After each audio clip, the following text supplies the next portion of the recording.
Okay, good morning. My name's Jim Stanger. I'm an embryologist of 50 years experience, and I'm talking today in my IVF short takes on a paper published in Fertility and Sterility in 2025 by Oviedo and Barnhart, writing about the decisions of a couple's clinician to transfer their embryos early on day 3 or later on day 5. They are concerned that day 5 transfers are becoming the default option for all couples and that their treatment is no longer individualised. Both day 3 and day 5 transfer options have valid reasons and both have consequences for the couple. If day 0 is the day of egg collection and day 1, when fertilisation has been confirmed, then over the next 2 days the embryo will divide into 2, 4 and 8 cells. And at that time the embryo can be transferred or can be cultured further for another 2 days where it becomes ready to implant and create a pregnancy.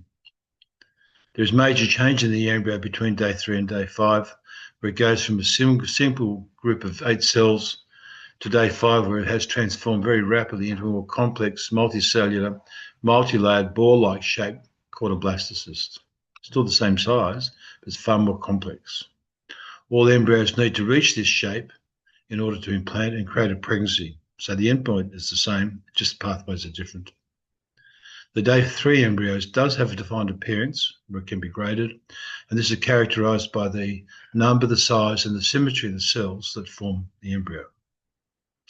Essentially, the choice is whether to have embryos transferred on day 3 and let nature take its course in a natural uterine environment, and about whether the embryos are healthy enough to establish a pregnancy, or let the embryos develop in the culture system for another 2 days, during which time the embryos can prove that they are able to form a blastocyst. Not all day 3 embryos will form a blastocyst because they have the wrong number of chromosomes or they are metabolically compromised through immature eggs, etc. About half all embryos will reach a blastocyst, and about half again will be chromosomally normal. So about 25% of all embryos that we start with, we think are viable. As a general rule, the best looking day 3 embryos, the most symmetrical with 8 round cells that form a nice tight ball, are most likely to form a blastocyst. So a skilled embryologist can pick these out for transfers, but there is some considerable variation to this. This is why many clinics want to grow the embryos onto day 5. It allows the embryo to use new AI embryo grading systems to anticipate which are the best embryos in a similar way to skilled embryologists, but it also allows the clinics to sample a few cells if they wish and increase cost. From the outer layer of the blastocyst to test for the number of chromosomes.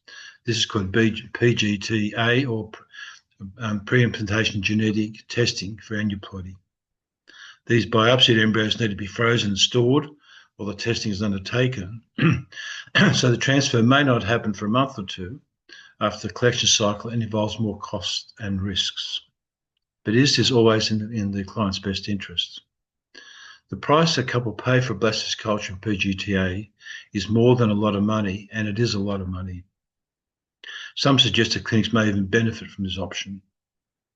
The advantage to the couple is that only healthy euploid, where the embryos with the right number of chromosomes, euploid embryos can be transferred. And this means that for every transfer the couple undertakes, they have the best chance of delivering a normal child, and that this can happen in the shortest of times. There also, where there is a pregnancy, there is a lower risk of miscarriage because the chromosomes are normal. These 3 points are really important, and when a transfer occurs, it's a really positive step. Generally speaking, the chance of pregnancy for a younger woman starts to approach 50 to 60% in the better clinics when euploid embryos are transferred on day 5. Many publications report pregnancies in this range as the chance of pregnancy per embryo transfer, and studies have shown that the rate per transfer is higher on day 5 than day 3. So it all sounds really good. But, as the authors point out, many couples with day 5 culture do not have a transfer. This is because the embryos have failed to develop or were chromosome abnormal. So for these couples, they have no outcome. They're told there are no embryos available for transfer and asked to go away and come back for another cycle. There is no option. The problem is that some studies comparing day 3 and day 5 transfers have shown that when all the embryos have been transferred, the pregnancy rates are the same. It may take a bit longer and require several more transfers, but it does mean that everyone has a transfer and a chance of pregnancy. And this is important for couples, knowing that there is a chance. There are some suggestions that some embryos will develop after day 3 transfer and when put in the uterus, but they will fail to grow in the culture systems. There is a slightly higher rate of miscarriage, and this is an important point. But this the rate of miscarriage is no higher than what occurs in natural conceptions. So in an ideal world, every woman will produce 18 to 20 eggs, more than enough to culture to day 5, and after testing have a transfer. In the real world, however, as women age, they produce fewer eggs, or the stock of follicles they have are reduced, resulting in the number of oocytes collected after stimulation is too few to guarantee a transfer of normally tested embryos. Age and poor ovarian reserve are the two primary limitations to success in IVF and represent the majority of clients seeking treatment. This is why couples should ask the question about when a transfer should occur based on the number of follicles that have been recruited in any one cycle. So to quote the authors, for patients with a good prognosis, young patients with a high number of quality day 3 embryos, transferring a fresh blastocyst may shorten the time to pregnancy due to the embryo selection of extended culture. Due to the availability of multiple embryos, the desire to increase the cumulative pregnancy rate is of less concern. But for unselected patients, or those with suboptimal or poor ovarian reserve, cleavage stage day 3 transfers may reduce the risk of cycle cancellation due to embryo development and may provide the best cumulative live birth pregnancy rate per initiated cycle.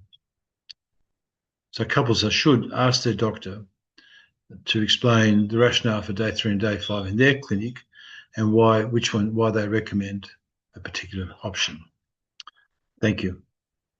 And good luck.